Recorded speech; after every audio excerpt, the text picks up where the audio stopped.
Alhamdulillahi Rabbil Alamin Ar-Rahmanir Rahim Maliki Yaumiddin. Alhamdulillah wassalatu wassalamu ala Rasulillah wa ala alihi wa sahbihi wa mawalah, amma ba'd.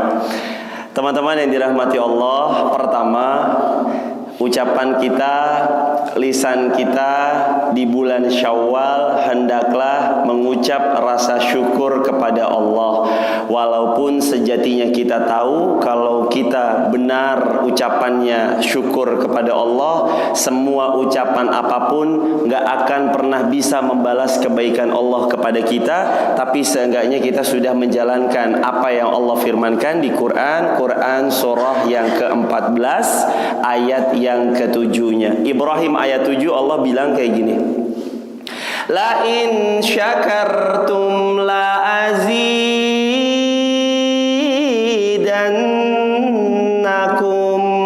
Kalau engkau ngungkapin rasa syukur kepadaku, maka aku akan berkenan menambah nikmatku padamu. Wala in kafartum, apabila engkau kufur, ingkar sama nikmat yang sudah aku berikan, inna azabi lasyadid, ketahuilah azabku Allah sangatlah pedih. Teman-teman yang dirahmati Allah, salah satu rasa syukur yang ketika kita ngucapin alhamdulillah itu, Allah karuniakan kepada kota kita tercinta Wonosobo dingin yang indah luar biasa. Kalau teman-teman ke Jakarta pasti bakal, ya Allah ini kok panas banget ya, ini kok panas banget ya. Dan kalau dingin obatnya itu jaket murah, 100.000, 125.000. Pembiayaan untuk nggak dingin itu murah. Tapi kalau panas obatnya berapa? Ada 125.000? Gak ada. Obatnya panas AC. Termurah AC harga berapa?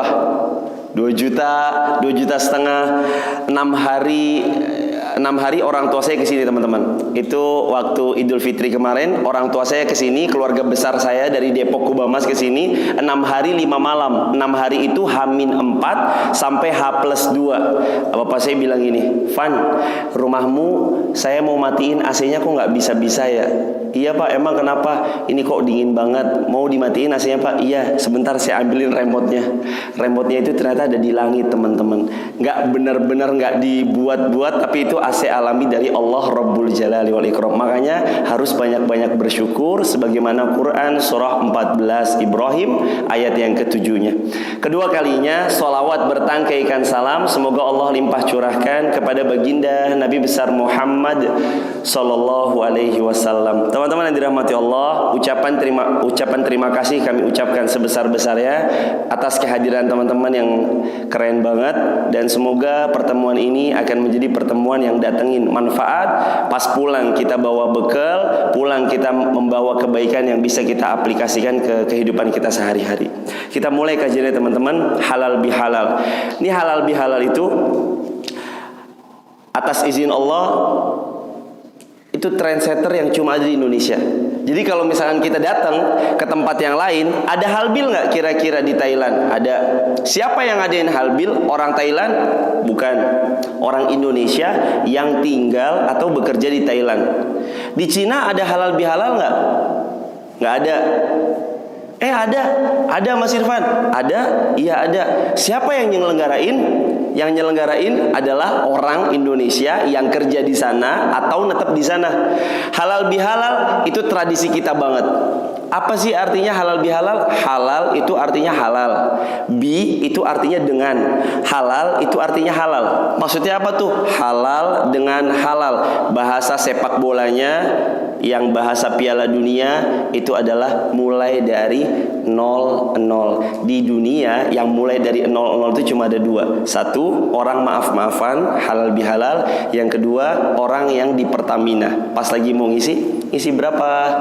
20.000. Apa yang dibilang pegawai Pertamina? Mulai dari 0 ya, itu dia.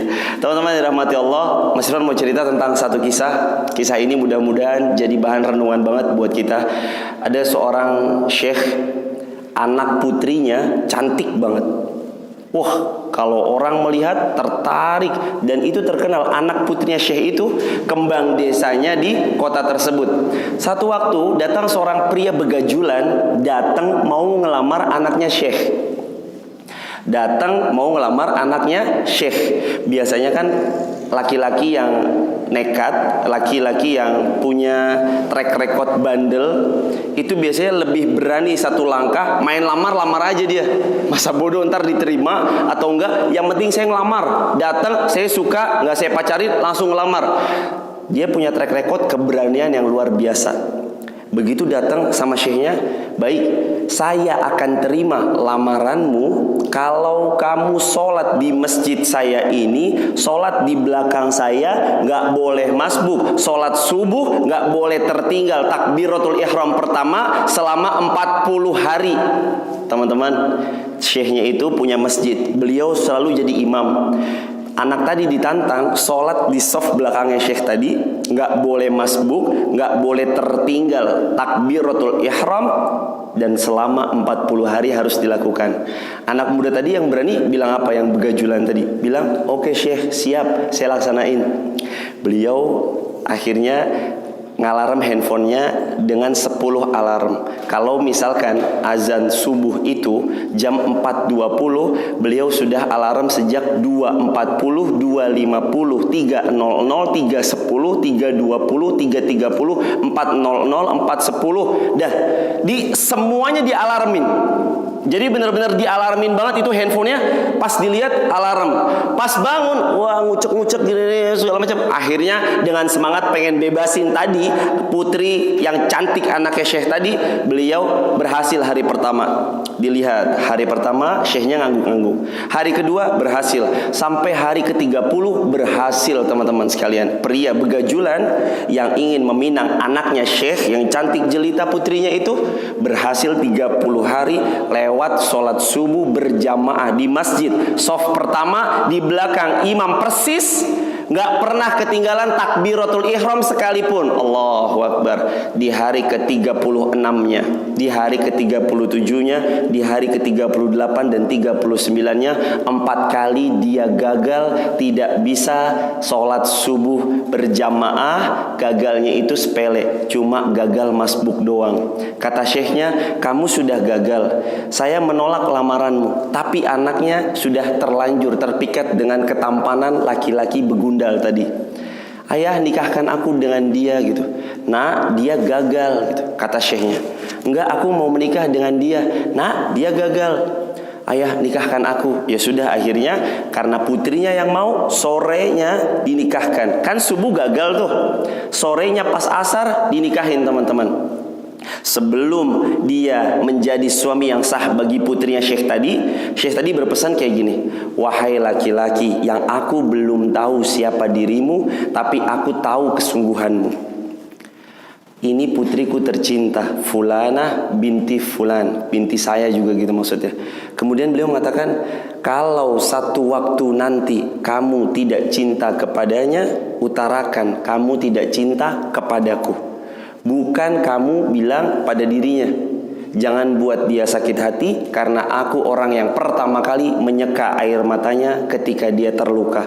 Karena aku pertama kali yang memeluknya ketika dia tersakiti. Dan aku orang yang pertama kali benar-benar mencintainya tulus tanpa mengharap suatu apapun. Jaga anakku baik-baik. Kalau kamu tidak mencintainya, bilang sama aku, jangan menyakiti perasaannya. Nanti aku akan menjemputnya pulang untuk kembali ke rumahku, dan aku akan selalu mencintainya. Teman-teman, setelah dinikahkan, itu anak laki-laki sama putrinya syekh tadi suruh pulang sama syekhnya ke tempat laki-lakinya. Udah, kamu sekarang udah punya suami, silahkan pulang ke rumah suamimu. Mereka mengalami rumah tangga yang ternyata tidak seindah di kisah-kisah para dongeng-dongeng terkenal itu. Rumah tangganya ribut karena nggak balance, teman-teman. Nggak balance-nya kenapa?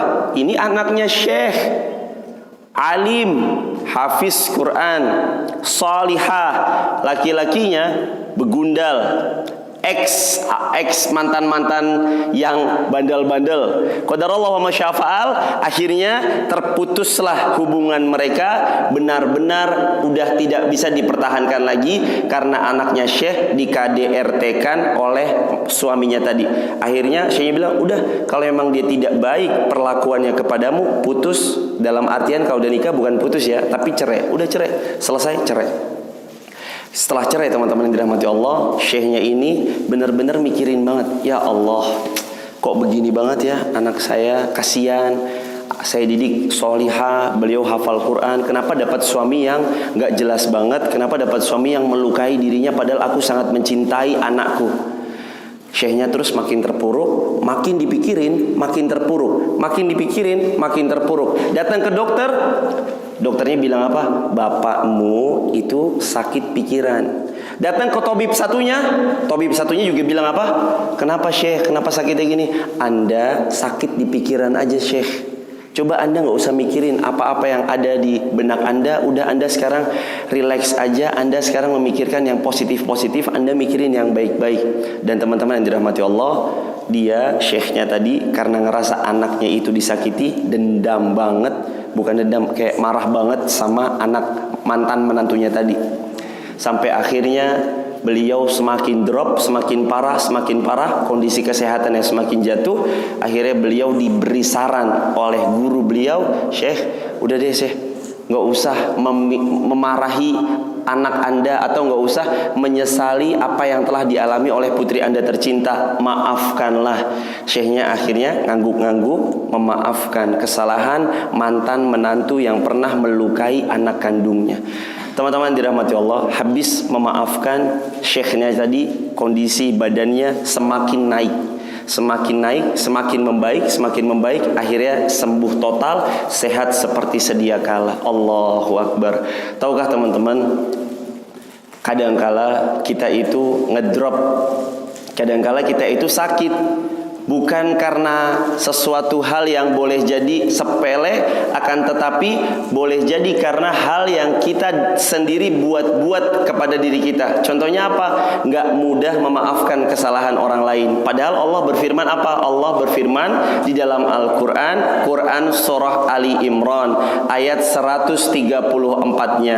Di screenshot, di capture, di upload, di share. Ali Imran 134, Allah berfirman, alladzina yunfiquna fis sarai wad dharra wal kadhiminal ghaidh wal 'afina 'anil nas wallahu yuhibbul muhsinin.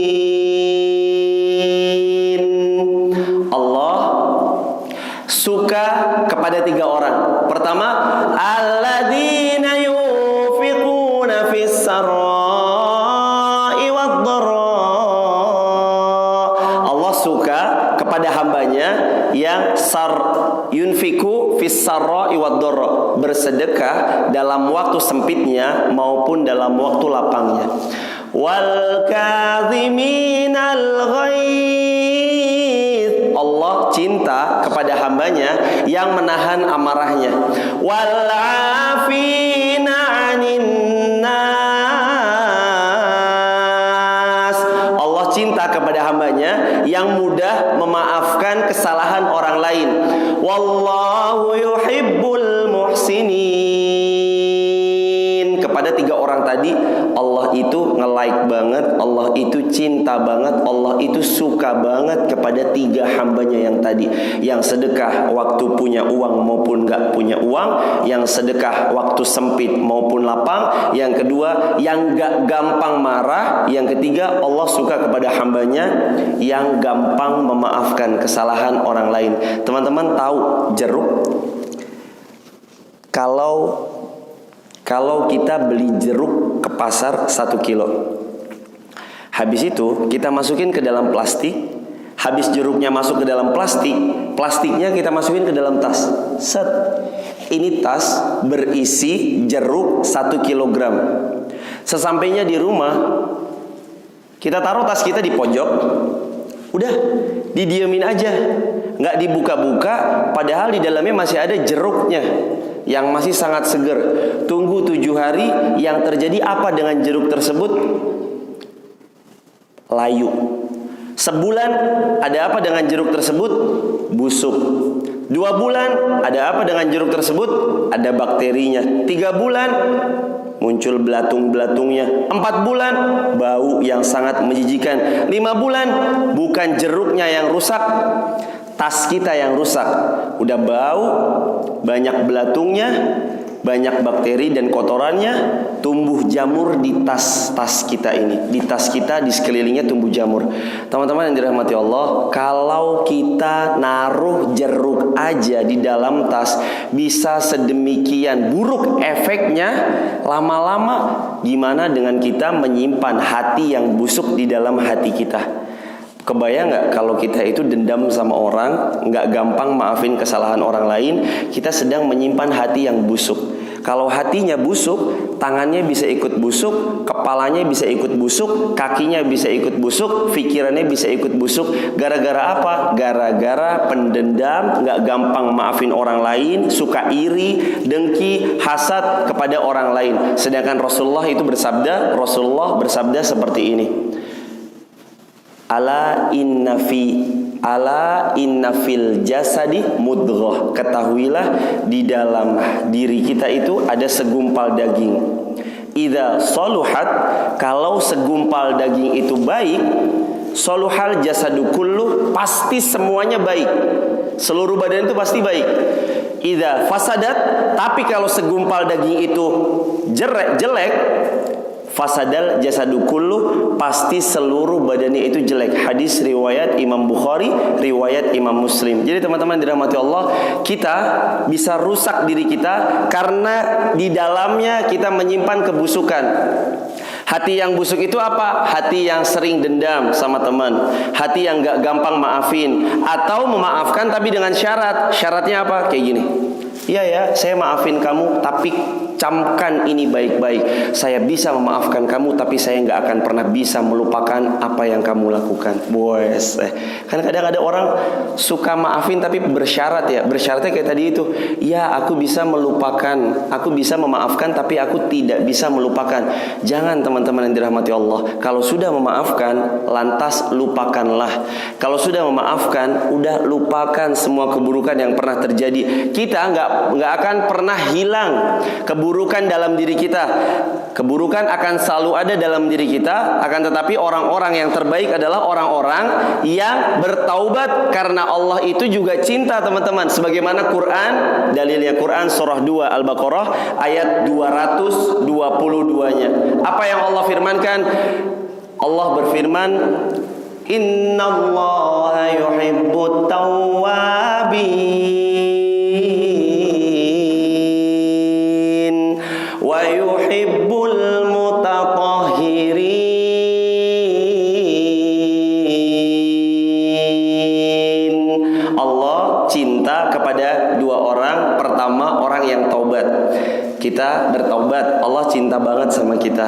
Wa yuhibbul mutatahhirin, kita belajar mensucikan diri kita, bukan menganggap diri suci, beda ya, itu beda lagi. Tapi belajar mensucikan diri kita. Wa yuhibbul mutatahhirin, Allah cinta kepada orang yang mensucikan dirinya. Kalau kemarin Ramadan, apa kabar kemarin? Bagaimana tentang sholat malamnya? Ramadan kan gak pernah bolong. Buat yang cowok, sholat qiyamul lail di bulan Ramadan namanya apa? Taraweh. Kemarin ada yang bolong tarawehnya? Hampir nggak ada.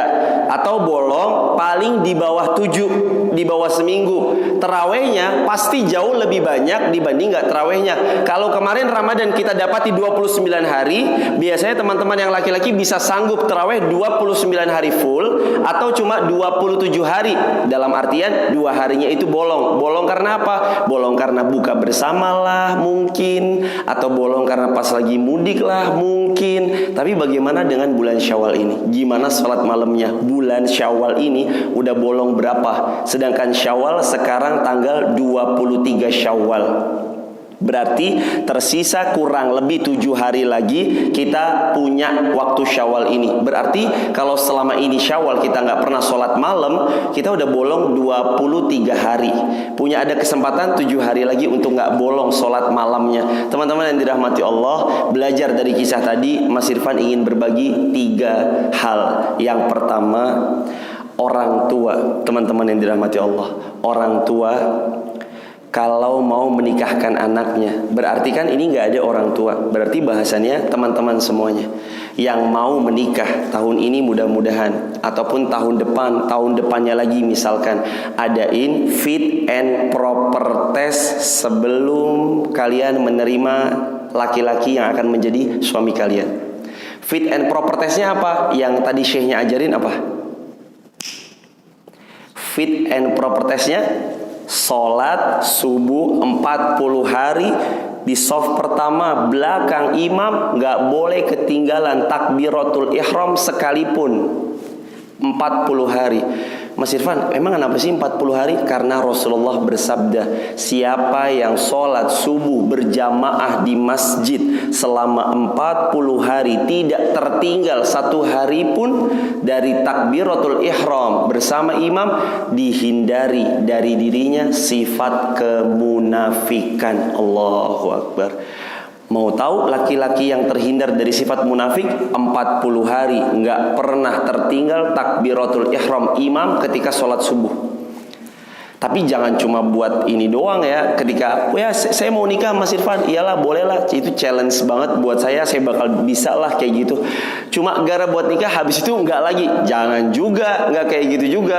Kalau udah lanjutin terus, bablasin terus, berjamaah di masjid. Syukur-syukur antum semua yang laki-laki imamnya semua nih, imam semua di masjid itu. Wah, itu malah keren banget. Jadi teman-teman yang dirahmati Allah, adakan fit and proper test. Buat yang perempuan, buat yang laki-laki gimana? Golkan fit and proper test yang diadakan oleh calon wanitanya. Golin, selesaiin. Belajar dari sekarang, kita latihan. Mulai dari hari ini berlatih diri bahwasanya siap saya sholat subuh berjamaah di masjid 40 hari nggak ketinggalan takbiratul ihram pertama imam. Nggak ketinggalan. Selama 40 hari kita jalani, terhindar dari sifat munafik, kata Rasulullah Muhammad sallallahu alaihi wasallam. Hadis saya riwayat Imam Bukhari. Teman-teman yang dirahmati Allah, yang kedua, yang pertama tadi apa? Adakan fit and proper test. Ini sekalian kita halal bihalal, sekalian kita closing pembahasan tadi. Ini episode terakhir nih, episode terakhir bahasan yang tentang temanya cinta, tentang tema besar cinta. Ini kan udah episode yang ke-8, ini episode yang terakhir. Setelah 7 episodenya ada yang belum diupload, ada sebagian yang udah diupload, dinaikin ke YouTube. Teman-teman dirahmati Allah, yang kedua, orang tua kalau sudah bahasa Jawanya itu ngendiko, jangan dibantah. Orang tua kalau sudah ngendiko, jangan dibantah. Apa yang Allah ingatkan, Allah firmankan di dalam Al-Quran. Dalilnya Quran surah 17 Al-Isra ayat 23-nya. 17 Al-Isra ayat 23-nya Allah berfirman kayak gini. Wa qadha rabbuka alla ta'budu illa iyyah. Dan Allah perintahkan agar menyembah Allah saja, jangan sembah selain Allah. Wa bil walidaini ihsana. Dan kepada kedua orang tuamu berbuat baiklah engkau. Tahu nggak berbuat baik kepada orang tua yang paling gampang itu gimana? Kalau orang tua ngomong kita iya, itu berbuat baik yang paling gampang. Loh Mas Irfan, orang tua saya menyuruh saya untuk bermaksiat kepada Allah, itu lain kaidah. Kalau kaidahnya para ulama membuat kaidah la ta'ata lil makhluk fi maksiatillah. Enggak boleh taat kepada makhluk siapapun di dalam bermaksiat kepada Allah. Jadi kalau orang tua kita nyuruh berbuat maksiat kepada diri kita, kita nggak boleh patuh sama orang tua kita. Tapi dalam hal ketika orang tua kita nyuruh yang tidak berkaitan bermaksiat kepada Allah, bagi kita yang paling gampang itu patuh. Caranya gimana?